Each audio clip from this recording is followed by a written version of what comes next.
Hello students, welcome তোমাদের TVR একাডেমিতে। আমি তোমাদের শুভম স্যার চলেছি তোমাদের জন্য এনএমজিএনএম 2024 এর লাইফ সায়েন্সের একটা সেট নিয়ে। তো অলরেডি কিন্তু দেখো আমরা কিন্তু অনেকগুলো সেট করে ফেলেছি। তো আজকে আমরা সেট নাম্বার 37 নিয়ে ডিসকাস করব। তো এর আগে দেখো আমরা যে সেটগুলো করেছি অবশ্যই করে আশা করি তোমরা সেগুলো করে ফেলেছো।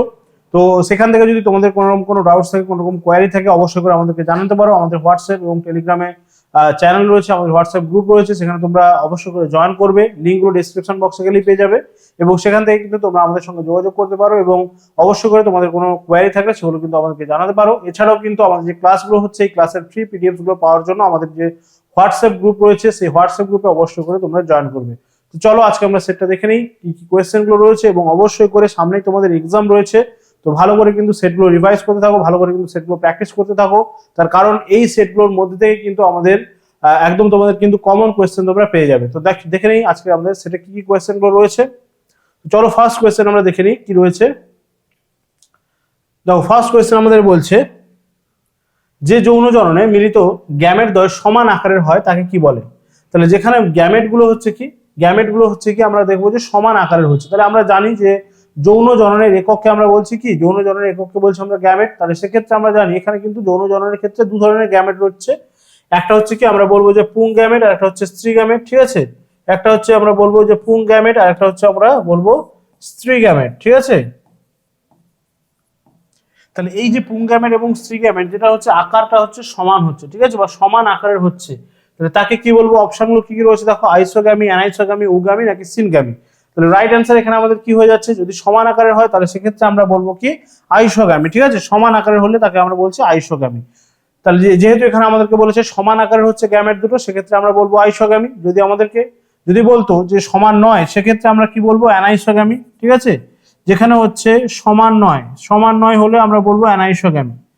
আচ্ছা, এখানে যেটা গ্যামি রয়েছে, গ্যামির ক্ষেত্রে মনে রাখতে হবে এখানে আমরা আমাদের যে স্ত্রী গ্যামেটটা রয়েছে সেটা কিন্তু বড় আকারের হয়, ঠিক আছে। গ্যামির ক্ষেত্রে স্ত্রী গ্যামেটটি হচ্ছে বড় হবে, ঠিক আছে। এখানে কি হচ্ছে স্ত্রী গ্যামেট হচ্ছে বড় আকারে, ঠিক আছে। এটাকে আমরা বলছি কি গ্যামি, ঠিক আছে। স্ত্রী গ্যামেট বড় আকারের হলে তাকে আমরা বলছি গ্যামি। তাহলে মনে রাখতে হবে, তাহলে যখনই আমাদের দেখে নিচ্ছি যে গ্যামেট গুলো সমান আকারের হচ্ছে সেক্ষেত্রে সেটাকে আমরা বলছি আইসোগ্যামি। সমান আকারে না হলে সেটাকে আমরা বলছি অ্যানাইসোগ্যামি। আর যেখানে হচ্ছে স্ত্রী গ্যামেটটা বড় হচ্ছে এবং স্ত্রী গ্যামেটের আকারটা বড় হওয়ার সঙ্গে সঙ্গে মনে রাখতে হবে স্ত্রী গ্যামেটটা কিন্তু স্থির, বড় আকারের, এবং এটা হচ্ছে কি স্ত্রী গ্যামেটটা হচ্ছে স্থির, ঠিক আছে। তার মানে কিন্তু স্ত্রী গ্যামেটটা চলাচল করতে পারছে না, স্ত্রী গ্যামেটটা বড় আকারের হচ্ছে এবং স্ত্রী গ্যামেটটা হচ্ছে স্থির, সেটাকে আমরা বলছি উগ্যামি। চলো নেক্সট কোয়েশ্চেন আমরা চলে যাই। নেক্সট কোয়েশ্চেন কি রয়েছে আমাদের কাছে, কোয়েশ্চেন নাম্বার 92 বলছে দেখো পত্রজ মুকুলের সাহায্যে বংশ বিস্তার করে। এটা খুবই ইজি কোয়েশ্চেন। পত্রজ মুকুলের সাহায্যে বংশ বিস্তার করে কি হচ্ছে দেখো, বলছে আম পাতা, পাথরকুচি পাতা, গোল আলু নাকি বট পাতা। আমরা সবাই জানি যে পত্রজ মুকুলের সাহায্যে বংশ বিস্তার করছে কে, পত্রজ মুকুলের সাহায্যে বংশ বিস্তার করছে আমাদের পাথরকুচি পাতা, ঠিক আছে। পাথরকুচি পাতা হচ্ছে গিয়ে পত্রজ মুকুলের সাহায্যে বংশ বিস্তার করতে সাহায্য করছে, ঠিক আছে। তাহলে বংশ বিস্তার করছে পত্র মুকুলের সাহায্যে, তার মানে এর পাতা থেকেই কিন্তু মুকুল বেরোচ্ছে এবং সেখান থেকে আলটিমেটলি দেখো আমরা নতুন করে একটা কিন্তু চারা গাছ উৎপন্ন হচ্ছে। এবং এই পাথরকুচি তোমরা একটুখানি যদি পারো অবশ্যই করে কিন্তু তোমরা কি করবে না, এর সাইন্টিফিক যে নেমটা রয়েছে কালাঞ্চ, সেটা কিন্তু তোমরা একটু মনে রাখার চেষ্টা করবে, ঠিক আছে। চলো নেক্সট কোয়েশ্চেন আমরা চলে আসবো। নেক্সট কোয়েশ্চেন কি রয়েছে, কোয়েশ্চেন নাম্বার 93 কি বলছে দেখো চুপড়ি আলু বংশ বিস্তার করে। চুপড়ি আলু কিসের সাহায্যে বংশ বিস্তার করছে, তাহলে দেখে নাও অপশনগুলো কি কি রয়েছে আমাদের। মূলজ মুকুলের সাহায্যে, পত্রজ মুকুলের সাহায্যে, বুলবিলের সাহায্যে নাকি শাখা কলমের সাহায্যে। তাহলে রাইট অ্যান্সার কি হবে, চুপড়ি আলু কিসের সাহায্যে বংশ বিস্তার করছে। চুপড়ি আলু হচ্ছে আমরা দেখবো যে বুলবিলের সাহায্যে কিন্তু চুপড়ি আলু বংশ বিস্তার করছে। বুলবিলের সাহায্যে হচ্ছে গিয়ে চুপড়ি আলু কিন্তু বংশ বিস্তার করছে, ঠিক আছে। আচ্ছা, এক্ষুনি আমরা দেখলাম যে পত্রজ মুকুলের সাহায্যে কে করছে, পত্রজ মুকুলের সাহায্যে আমরা দেখলাম যে আমাদের পাথরকুচি যেটা রয়েছে সেটা কিন্তু পত্রজ মুকুলের সাহায্যে বংশ বিস্তার করছে। শাখা কলমের সাহায্যে কারা করতে পারবে বংশ বিস্তার, শাখা কলমের সাহায্যে মনে রাখতে হবে যেটা হচ্ছে দ্বিবীজপত্রী, ঠিক আছে, দ্বিবীজপত্রী উদ্ভিদরা, ঠিক আছে। দ্বিবীজপত্রী যারা রয়েছে, দ্বিবীজপত্রী উদ্ভিদ, তারাই কিন্তু একমাত্র শাখা কলমের সাহায্যে বংশ বিস্তার করতে পারবে। মনে রাখতে হবে এই শাখা কলম বা যে কলমের যে আমরা বলি যে জোড় কলম বা শাখা কলম, এগুলো কখন করা যাচ্ছে, এগুলো কিন্তু মনে রাখতে হবে যে যখনই উদ্ভিদের মধ্যে ক্যাম্বিয়াম কলার উপস্থিতি লক্ষ্য করা যাচ্ছে, ঠিক আছে। উদ্ভিদের মধ্যে ক্যাম্বিয়াম কলার উপস্থিতি লক্ষ্য করা গেলেই কিন্তু আমরা কলম করতে পারবো, জোড় কলম হোক বা শাখা কলম হোক। ঠিক আছে, ক্যাম্বিয়াম কলা যেখানে অনুপস্থিত, যেই উদ্ভিদের মধ্যে ক্যাম্বিয়াম কলা অনুপস্থিত, সেখানে কিন্তু কোনোভাবেই আমরা জোড় কলম বা শাখা কলম করতে পারবো না। মনে রাখতে হবে যেটা একবীজপত্রী উদ্ভিদ, যেমন আমরা যদি বলি নারকেল গাছ, সেক্ষেত্রে কিন্তু কোনোভাবে আমরা কলম করতে পারবো না। তার কারণ একবীজপত্রী উদ্ভিদের মধ্যে কিন্তু এই ক্যাম্বিয়াম কলা কিন্তু অনুপস্থিত, সেই জন্য কিন্তু এদের কোনো রকম আমরা বলবো যে কলম কিন্তু আমরা করতে পারছি না। চলো নেক্সট কোয়েশ্চেন আমরা চলে যাব। নেক্সট কোয়েশ্চেন কি রয়েছে আমাদের কাছে? 94, খুব ইজি কোয়েশ্চেন রয়েছে। দেখো বলছে বংশগতির জনককে, খুবই ইজি কোয়েশ্চেন। অপশন দিয়েছে দেখো Lamarck, Darwin, Mendel, the Vries. তাহলে এখানে আমাদের রাইট অ্যান্সার কি হয়ে যাবে? মেন্ডেল। বংশগতির জনক আমরা বলি যে গ্রেগর জোহান মেন্ডেল। ঠিক আছে, গ্রেগর জোহান মেন্ডেল, তাকে আমরা বলবো বংশগতির জনক। দ্য ভ্রিসকে আমরা কি বলবো? মিউটেশনের জনক। ঠিক আছে, মিউটেশনের জনক বলবো। হুগো দ্য ভ্রিসকে আমরা বলবো মিউটেশনের জনক। ঠিক আছে, ল্যামার্ক হচ্ছে কি? ল্যামার্ক হচ্ছে অর্জিত বৈশিষ্ট্যের বংশানুসরণ। ল্যামার্ক হচ্ছেন অর্জিত বৈশিষ্ট্যের বংশানুসরণ। বংশগতির চ্যাপ্টারে আমরা পড়েছি যে ল্যামার্ককে আমরা বলবো যে অর্জিত বৈশিষ্ট্যের বংশানুকরণ, এই যে মতবাদটা, এই মতবাদটা কিন্তু ল্যামার্ক দিয়েছিলেন। আর ডারউইন কি দিয়েছিলেন? ডারউইন দিয়েছিলেন কিন্তু মনে রাখতে হবে যে যোগ্যতমের উদ্বর্তন। ঠিক আছে, যোগ্যতমের উদ্বর্তন, এই মতবাদটা দিয়েছিলেন ডারউইন।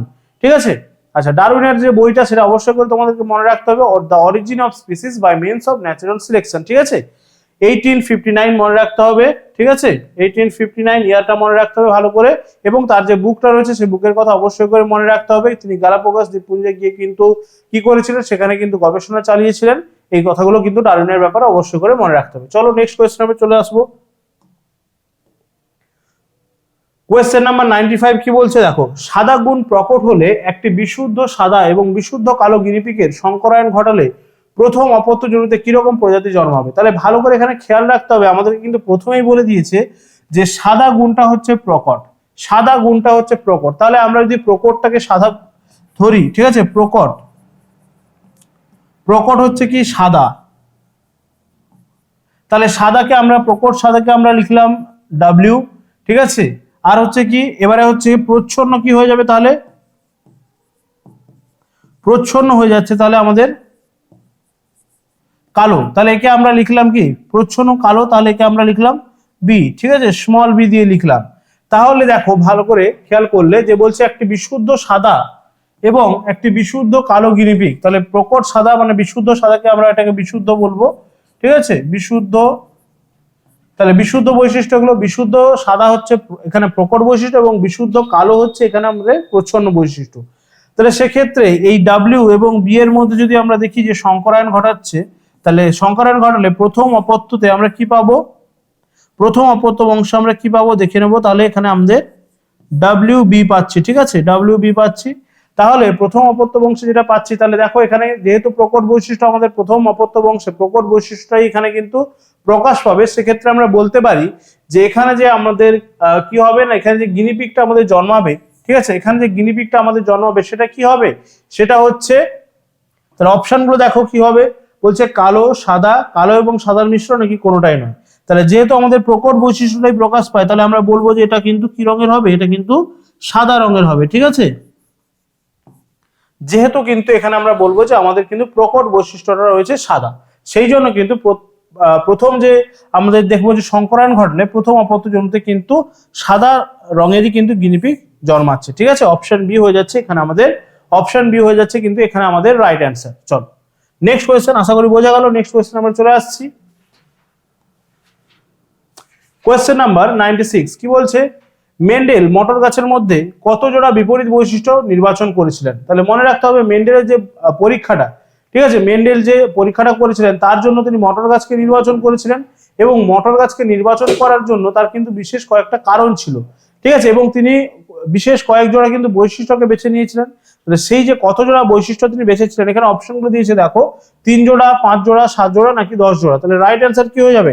7 জোড়া বিপরীতধর্মী বৈশিষ্ট্যকে কিন্তু তিনি বেছে নিয়েছিলেন। ঠিক আছে, 7 জোড়া বিপরীতধর্মী বৈশিষ্ট্যকে তিনি কিন্তু বেছে নিয়েছিলেন এই তার পরীক্ষাটা করার জন্য।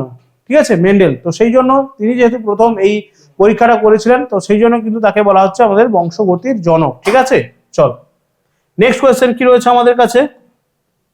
কোয়েশ্চেন নাম্বার 97 কি বলছে দেখো, বলছে বন্দিপুর অভয়ারণ্য কোথায় অবস্থিত? বন্দিপুর অভয়ারণ্য কোথায় অবস্থিত? অপশন এ দিয়েছে দেখো গুজরাট, অপশন বি দিয়েছে রাজস্থান, অপশন সি দিয়েছে ওড়িশা, অপশন ডি দিয়েছে কর্ণাটক। তাহলে বন্দিপুর মনে রাখতে হবে, বন্দিপুর কোথায় রয়েছে? বন্দিপুর রয়েছে কর্ণাটকে, ঠিক আছে, বন্দিপুর রয়েছে কর্ণাটক। অপশন ডি হয়ে যাচ্ছে কিন্তু এখানে আমাদের রাইট অ্যান্সার, অপশন ডি হয়ে যাচ্ছে রাইট অ্যান্সার, বন্দিপুর রয়েছে কর্ণাটকে।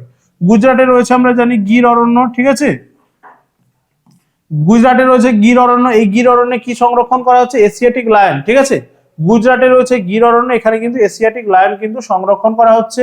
ওড়িশাতে মনে রাখতে হবে কুমির সংরক্ষণের জন্য ভিতরকণিকা রয়েছে, ঠিক আছে, ভিতরকণিকা রয়েছে ওড়িশাতে।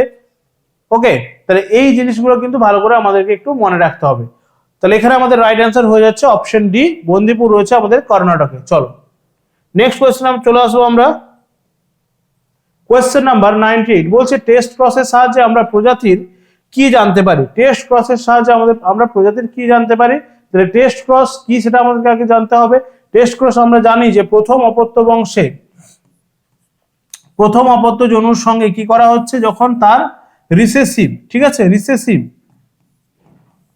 রিসেসিভে যখন ক্রস করা হচ্ছে, রিসেসিভ যেটা বৈশিষ্ট্য, তার মানে প্রথম অপত্য বংশের সঙ্গে আমরা প্রচ্ছন্ন বৈশিষ্ট্যের কি করাবো? ক্রস করাবো, সেটাকে আমরা বলছি টেস্ট ক্রস। আর প্রথম অপত্য বংশের সঙ্গে হয় প্রকট বা প্রচ্ছন্ন যে কোনো একটা যদি আমরা ক্রস করাই, সেক্ষেত্রে আমরা সেটাকে বলছি ব্যাক ক্রস। তাহলে ব্যাক ক্রস এবং টেস্ট ক্রসের মধ্যে কিন্তু ভালো করে মনে রাখতে হবে ব্যাপারটা কি। তাহলে সেক্ষেত্রে আমরা বলবো এখানে আমরা প্রজাতির কি জানতে পারি? অপশন দিয়েছি দেখো, প্রজাতির ফিনোটাইপ, প্রজাতির জিনোটাইপ, ফিনোটাইপ এবং জিনোটাইপ উভয় নাকি কোনোটাই নয়। তাহলে রাইট অ্যান্সার কি হবে? আমরা প্রজাতির জিনোটাইপটা কিন্তু এখানে আমরা জানতে পারবো, ঠিক আছে, প্রজাতির জিনোটাইপটা আমরা কিন্তু এখানে জানতে পারবো। আমরা জানি যে ফিনোটাইপ হচ্ছে কি? ফিনোটাইপ হচ্ছে আমরা বাইরে থেকে যে দেখে যেটা বুঝতে পারছি সেটাই হচ্ছে ফিনোটাইপ। তাহলে আমরা জানি যে একসংখ্য জননের ক্ষেত্রে এখানে ফিনোটাইপটা কি হয়েছিল? আমরা দেখছিলাম যে তিনটে লম্বা উদ্ভিদ হচ্ছে, তিনটে লম্বা মটর গাছ এবং একটা হচ্ছে বেটে মটর গাছ। তাহলে সেক্ষেত্রে আমরা ফিনোটাইপিক বৈশিষ্ট্যটা লিখেছিলাম, ফিনোটাইপিক বৈশিষ্ট্যটা লিখেছিলাম 3:1। একসংখ্য জননের ক্ষেত্রে আমরা দেখছিলাম যে তিনটে লম্বা মটর গাছ, একটা হচ্ছে বেটে মটর গাছ, সেক্ষেত্রে আমরা কি লিখেছিলাম? অনুপাতটা 3:1 লিখেছিলাম।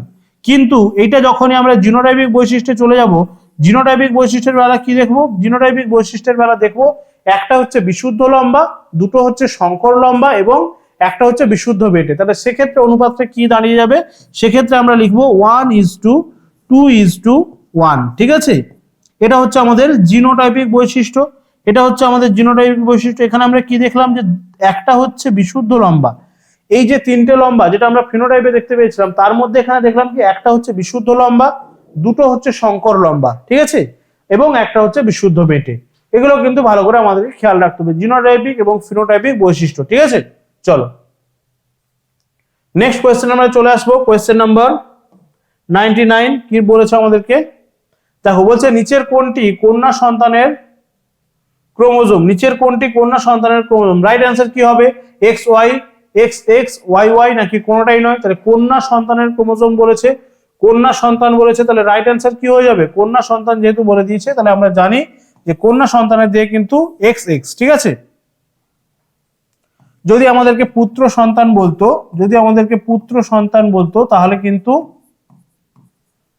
তাহলে আমরা XY লিখতাম, ঠিক আছে, XY লিখতাম, ঠিক আছে, পুত্র সন্তান বললে XY লিখতাম। এবং Y ক্রোমোজোমের কথা মনে রাখতে হবে, Y ক্রোমোজোমের জন্য কিন্তু আমাদের যে পুরুষের দেহে যে বৈশিষ্ট্যগুলো, ঠিক আছে, সেটা প্রকাশিত হচ্ছে। এখানে কি থাকছে? TDF ফ্যাক্টর থাকছে, টেস্টিস ডিটারমাইনিং ফ্যাক্টর থাকছে, যার কারণেই কিন্তু আমাদের শরীরের মধ্যে কিন্তু পুরুষের বৈশিষ্ট্য প্রকাশ পাচ্ছে। এবং এই Y ক্রোমোজোম হচ্ছে হোলান্ড্রিক জিন বলবো, যেমন আমাদের যে পুরুষের দেখবো আমরা কানের লতিতে যে লোমের আবির্ভাব ঘটছে, এই সমস্ত বৈশিষ্ট্যগুলো কিন্তু এই Y ক্রোমোজোমের জন্য আমরা দেখতে পাচ্ছি, ঠিক আছে। চল নেক্সট কোয়েশ্চেন আমরা চলে আসছি। কোয়েশ্চেন নাম্বার 100 কি বলেছে আমাদেরকে? বলছে দেখো নিচের কোনটি লুপ্তপ্রায় অঙ্গ নয়? ভালো করে খেয়াল করবে, এখানে কিন্তু নয় দেওয়া রয়েছে, লুপ্তপ্রায় অঙ্গ নয় বলেছে। কি বলেছে দেখো? কান নাড়ানোর পেশি, কক্সিস, নিকটেটিং মেমব্রেন নাকি সিকাম? তাহলে রাইট অ্যান্সার কি হবে? রাইট অ্যান্সার কিন্তু আমাদের হয়ে যাচ্ছে কি এখানে?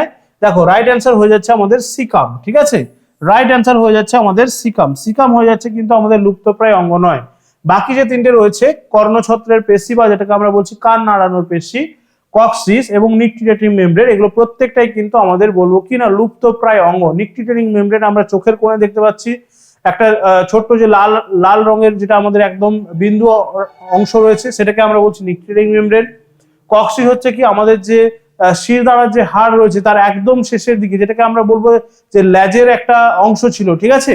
তাহলে ল্যাজের একটা অংশ, যেটা ল্যাজের ব্যবহার ধীরে ধীরে বিলুপ্ত হয়ে যাওয়ার জন্য কিন্তু আমাদের ল্যাজটা বিলুপ্ত হয়ে গেছে, কিন্তু তার যে হাড় সেটা কিন্তু থেকে গেছে, সেটাকে আমরা বলছি কক্সিস, ঠিক আছে। সিকাম কি? সিকাম বলবো আমরা হচ্ছে গিয়ে আমাদের যে বৃহদন্ত্র রয়েছে, বৃহদন্ত্রের যে একদম শেষের অংশ, ঠিক আছে, বৃহদন্ত্রের একদম শেষের অংশ, ঠিক আছে, বৃহদন্ত্রের একদম শেষের অংশ, যেখান থেকে কিন্তু আমরা বলবো যে কি হয়েছে না appendix. Okay, just a second, ঠিক আছে, যেখান থেকে আমরা বলবো কি না এই যে আমাদের যে অ্যাপেন্ডিক্সটা নির্গত হয়েছে সেটাকেই আমরা বলছি এই যে অংশটাকে, এই অংশটাকে আমরা কি বলবো? সিকাম, ঠিক আছে, এই অংশটাকে আমরা বলছি সিকাম, সিকাম, ঠিক আছে। কিন্তু অ্যাপেন্ডিক্স যেটা সেটা কিন্তু আবার আমাদের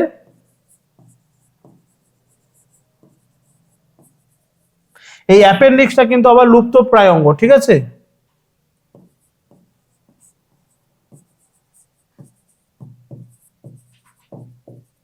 ঠিক আছে, বা ভেস্টিজিয়াল অর্গান বলবো অ্যাপেন্ডিক্সকে, ভেস্টিজিয়াল অর্গান বলবো অ্যাপেন্ডিক্সকে। এই অ্যাপেন্ডিক্সটা কখন আমাদের শরীরে সক্রিয় ছিল? যখন কিন্তু আমরা কাঁচা বা হচ্ছে যখন কিন্তু কাঁচা মাছ মাংস বা হচ্ছে সবজি এগুলো আমরা খেতাম, তখন কিন্তু এই অ্যাপেন্ডিক্সটা সক্রিয় ছিল। কিন্তু যখনই হচ্ছে গিয়ে রান্না করা খাওয়া শুরু করলাম বা মানুষ যখন রান্না করা খাওয়া শুরু করলো, তখন কিন্তু এই অ্যাপেন্ডিক্সের কাজটা ধীরে ধীরে কিন্তু কমে যেতে থাকলো, এবং এটা কিন্তু এখন আমাদের শরীরে লুপ্তপ্রায় অঙ্গ বা ভেস্টিজিয়াল অর্গান রূপে রয়েছে। কিন্তু অ্যাপেন্ডিক্সের ঠিক ওপরের অংশটা হচ্ছে সিকাম, সেটা কিন্তু আমাদের লুপ্তপ্রায় অঙ্গ নয়, মনে রাখতে হবে, ঠিক আছে। চলো, এই লুপ্তপ্রায় অঙ্গের পুনরাবির্ভাব ঘটলে, মানে এটা যদি আবার কাজ করা শুরু করে দেয়, সেটাকে আমরা কি বলি? সেটাকে আমরা বলি কি অ্যাটাভিজম, ঠিক আছে, মনে রাখতে হবে অ্যাটাভিজম। অ্যাটাভিজম আমরা কাকে বলবো? লুপ্তপ্রায় অঙ্গ যখন পুনরাবির্ভাব ঘটছে, ঠিক আছে। অনেক সময় আমরা দেখি নিউজে যে বাচ্চা জন্মাচ্ছে তার কিন্তু দেখা যাচ্ছে যে ল্যাজ রয়েছে, ঠিক আছে। এই সমস্ত ঘটনাগুলো আমরা অনেক সময় দেখতে পাই। তাহলে এই যে ঘটনাগুলো, এই ঘটনাগুলোকে বলছি আমরা অ্যাটাভিজম, কারণ তার শরীরে দেখা যাচ্ছে আবার ল্যাজের পুনরাবির্ভাব ঘটছে, যেটা আমাদের কিন্তু লুপ্ত অঙ্গ, প্রায় এখন কিন্তু লুপ্ত হয়েই গেছে, ঠিক আছে। তাহলে এই যে ঘটনাগুলো, এগুলোকে আমরা বলছি অ্যাটাভিজম, ঠিক আছে। চলো নেক্সট কোয়েশ্চেনে চলে আসছি আমরা। কোয়েশ্চেন নাম্বার 101 কি বলছে দেখো, বলছে সরীসৃপ এবং স্তন্যপায়ী প্রাণীর সংযোগ রক্ষাকারী, ঠিক আছে, সংযোগ রক্ষাকারী বা মিসিং লিংক, ঠিক আছে, কাকে আমরা বলবো? সরীসৃপ এবং বলছে স্তন্যপায়ীদের মধ্যে। রাইট অ্যান্সার কি হবে? দেখো, পেরিপেটাস রয়েছে, হংসচঞ্চু রয়েছে, আর্কিওপটেরিক্স রয়েছে, লাংফিশ রয়েছে। তাহলে রাইট অ্যান্সার কি হবে এখানে? সরীসৃপ এবং স্তন্যপায়ী বলেছে, তাহলে রাইট অ্যান্সার হয়ে যাচ্ছে আমাদের হংসচঞ্চু, ঠিক আছে, বা একে আমরা বলবো প্লাটিপাস, ঠিক আছে, প্লাটিপাস বলবো আমরা, ঠিক আছে, প্লাটিপাস বা হংসচঞ্চু বলবো। এই হংসচঞ্চু হচ্ছে কিন্তু আমাদের সরীসৃপ এবং স্তন্যপায়ীর মধ্যে সংযোগ রক্ষাকারী একটা প্রাণী। আমরা জানি যে আর্কিওপটেরিক্স কার মধ্যে হচ্ছে? সরীসৃপ এবং পক্ষী, সরীসৃপ এবং পক্ষী, ঠিক আছে, সরীসৃপ এবং পক্ষীর মিসিং লিঙ্ক হচ্ছে আর্কিওপটেরিক্স, ঠিক আছে। তাহলে এই জিনিসগুলো কিন্তু আমাদের মনে রাখতে হবে, মিসিং লিঙ্ক গুলো, ঠিক আছে, এবং তার সঙ্গে সঙ্গে তারা কার মধ্যে সংযোগ রক্ষা করছে সেগুলো কিন্তু আমাদেরকে ভালো করে খেয়াল রাখতে হবে। চলো নেক্সট কোয়েশ্চেন আমরা চলে আসছি। নেক্সট কোয়েশ্চেন কি রয়েছে দেখো, 102 বলছে রাইনিয়া কোন বিভাগ দুটির অন্তর্বর্তী উদ্ভিদ, ঠিক আছে, রাইনিয়া কোন বিভাগ দুটির অন্তর্বর্তী উদ্ভিদ? অপশনগুলো দিয়েছে দেখো, এটাও কিন্তু এক ধরনের মিসিং লিঙ্ক, তার এটা আমরা দেখবো যে উদ্ভিদের ক্ষেত্রে মিসিং লিঙ্ক দেখা যাচ্ছে, ঠিক আছে। বলছে দেখো, bryophyta, pteridophyta, pteridophyta gymnosperm, gymnosperm angiosperm নাকি একবীজপত্রী এবং দ্বিবীজপত্রী?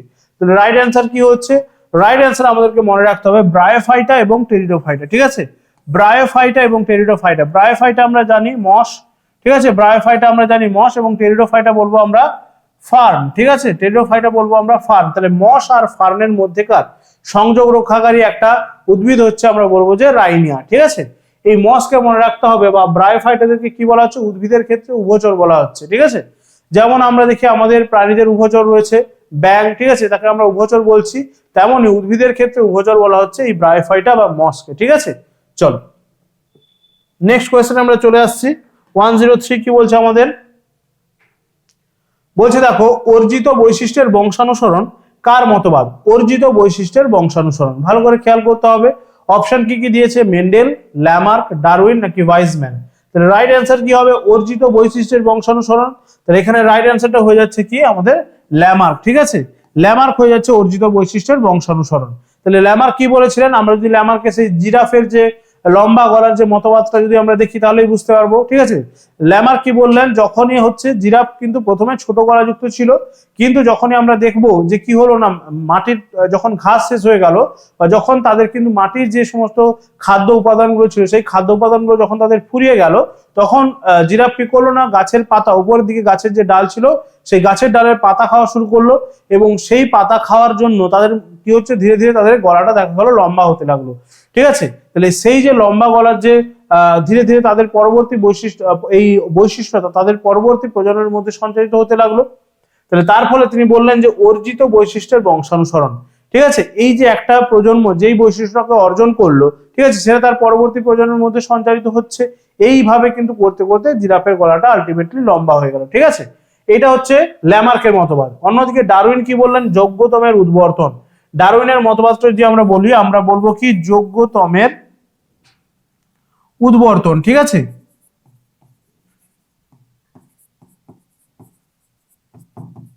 যোগ্যতমের উদ্বর্তন।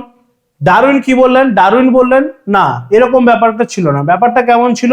প্রথম থেকেই লম্বা গলা এবং ছোট গলাযুক্ত জিরাফ কিন্তু ছিল আমাদের পৃথিবীতে। কি হলো, যখন দেখা গেল যে মাটির খাদ্য উপাদানগুলো মানে ঘাস বা এই সমস্ত যে খাদ্য উপাদানগুলো যখন ফুরিয়ে গেল, তখন কি হলো না, ছোট গলাযুক্ত জিরাফগুলো কি হলো না, তারা কিন্তু ওপরের গাছের ডালের পাতা কিন্তু খেতে পারলো না। ফলে কি হলো, তারা কিন্তু ধীরে ধীরে বিলুপ্ত হয়ে গেল। আর যারা লম্বা গলাযুক্ত জিরাফ ছিল তারা উপরের গাছের ডালের পাতা খেতে পারলো এবং তারা ধীরে ধীরে কিন্তু সার্ভাইভ করে গেল। ঠিক আছে, এইটা হচ্ছে ডারউইনের মতবাদ। তাহলে দুজনের মতবাদের মধ্যে এটাই হচ্ছে পার্থক্য। ঠিক আছে, আর ওয়াইজম্যান কিসের জন্য বিখ্যাত? ওয়াইজম্যানকে আমরা মনে রাখবো যে ল্যামার্কের যে তিনি মতবাদটা দিয়েছিলেন ল্যামার্ক, সেই মতবাদটাকে কিন্তু তিনি খণ্ডন করার চেষ্টা করেছিলেন। ঠিক আছে, ওয়াইজম্যান সেই ইঁদুরের ল্যাজ কেটে সেখান থেকে তিনি পরীক্ষা করে প্রমাণ করেছিলেন যে না, অর্জিত বৈশিষ্ট্যের বংশানুসরণটা সবসময় কিন্তু সম্ভব হচ্ছে না। ঠিক আছে, চলো, মেন্ডেলকে আমরা বলছি বংশগতির জনক। চলো নেক্সট কোয়েশ্চেন আমরা এগিয়ে যাচ্ছি। কোয়েশ্চেন নাম্বার 104 কি বলছে? বলছে ইওহিপাস কোন প্রাণীর জীবাশ্ম? ইওহিপাস কোন প্রাণীর জীবাশ্ম? অপশন দিয়েছে দেখো, পাখির, ঘোড়ার, হাতির নাকি মানুষের। তাহলে দেখো, ইওহিপাস হচ্ছে কি আমাদের ঘোড়ার জীবাশ্ম। ইওহিপাস হচ্ছে গিয়ে কিন্তু আমাদের ঘোড়ার জীবাশ্ম, মনে রাখতে হবে। ঠিক আছে, চলো নেক্সট কোয়েশ্চেন আমরা চলে আসবো। আজকে সেটের আমাদের লাস্ট বাট নট লিস্ট কি রয়েছে কোয়েশ্চেন? বলছে দেখো, বলছে নিচের কোনটি লিভিং ফসিল নয়? লিভিং ফসিল বা জীবন্ত জীবাশ্ম নয় বলেছে। ঠিক আছে, লিভিং ফসিল বা জীবন্ত জীবাশ্ম, লিভিং ফসিল বা জীবন্ত জীবাশ্ম কাকে বলছি? যেই সমস্ত জীব বা উদ্ভিদ প্রজাতিগুলো আমরা বলবো, প্রাণী বা উদ্ভিদ প্রজাতিগুলো কি হচ্ছে না, তার যে সমসাময়িক যে সমস্ত উদ্ভিদ বা প্রাণী প্রজাতিগুলো বিলুপ্ত হয়ে গেছে কিন্তু তারা এখনো পর্যন্ত বেঁচে রয়েছে, তাদেরকে আমরা বলছি জীবন্ত জীবাশ্ম। ঠিক আছে, তাহলে এদের মধ্যে সেটা কে নয়? দেখো, বলছে সিলাকান্থ, পেরিপেটাস, লিমিউলাস নাকি আর্কিওপটেরিক্স। ঠিক আছে, তাহলে কে হবে এখানে আমাদের রাইট অ্যান্সার? আমরা দেখবো যে রাইট অ্যান্সারটা হয়ে যাচ্ছে অপশন ডি। তার কারণ আর্কিওপটেরিক্স কিন্তু এখন বেঁচে নেই। ঠিক আছে, আর্কিওপটেরিক্স কিন্তু এখন আমরা দেখতে পাবো না। এটাকে আমরা বলবো কি? এটাকে আমরা বলবো মিসিং লিঙ্ক বা একটা জীবাশ্ম। ঠিক আছে, জীবন্ত জীবাশ্ম কিন্তু বলতে পারবো না, লিভিং ফসিল কিন্তু বলতে পারবো না, তার কারণ আর্কিওপটেরিক্স কিন্তু এখন বেঁচে নেই। তাহলে রাইট অ্যান্সার হয়ে যাচ্ছে অপশন ডি। ঠিক আছে, চলো এখানে আজকে আমাদের সেটটা কমপ্লিট হচ্ছে। প্রত্যেকটা সেটের মতো তোমরা কিন্তু এখানে অ্যান্সার কিটা পেয়ে যাচ্ছ। তো সবাই কিন্তু একদম ভালোভাবে প্র্যাকটিস করতে থাকো, সামনে কিন্তু তোমাদের এক্সাম রয়েছে। তো এক্সামে ভালো নাম্বার ক্যারি করতে গেলে, এক্সামটা ভালো করে ক্র্যাক করতে গেলে, ভালো কলেজ পেতে গেলে অবশ্যই করে এই সেটগুলো তোমাদেরকে কিন্তু প্র্যাকটিস করতেই হবে। এই সেটগুলোর মধ্যে থেকেই কিন্তু তোমরা কমন কোয়েশ্চেন অবশ্যই করে পেয়ে যাচ্ছ। যারা যারা ক্লাসগুলো করছো অবশ্যই করে আমাদের যে হোয়াটসঅ্যাপ গ্রুপ রয়েছে সেখানে তোমরা জয়েন করবে। সমস্ত ক্লাসের পিডিএফস গুলো কিন্তু সেখানে তোমরা পেয়ে যাবে, এবং তার সঙ্গে সঙ্গে তোমাদের যদি কোনো রকম কোনো কোয়ারি থাকে, কোনো টপিক রিলেটেড যদি কোনো রকম ডাউটস থাকে অবশ্যই করে আমাদেরকে জানাবে তোমরা। সেখানে আমরা কিন্তু তোমাদের ডাউটস গুলো সলভ করে দেবো। এবং তার সঙ্গে সঙ্গে যারা ক্লাসগুলো করছো, ক্লাসটা ভালো লাগলে অবশ্যই করে বন্ধুদের সঙ্গে শেয়ার করবে, যারা যারা এএনএম জিএনএম 2024 এর জন্য প্রিপারেশন নিচ্ছে। তো চলো আজকে এই পর্যন্তই। সবাই ভালো থাকবে, ভালো করে প্র্যাকটিস করতে থাকো। Tata, thank you.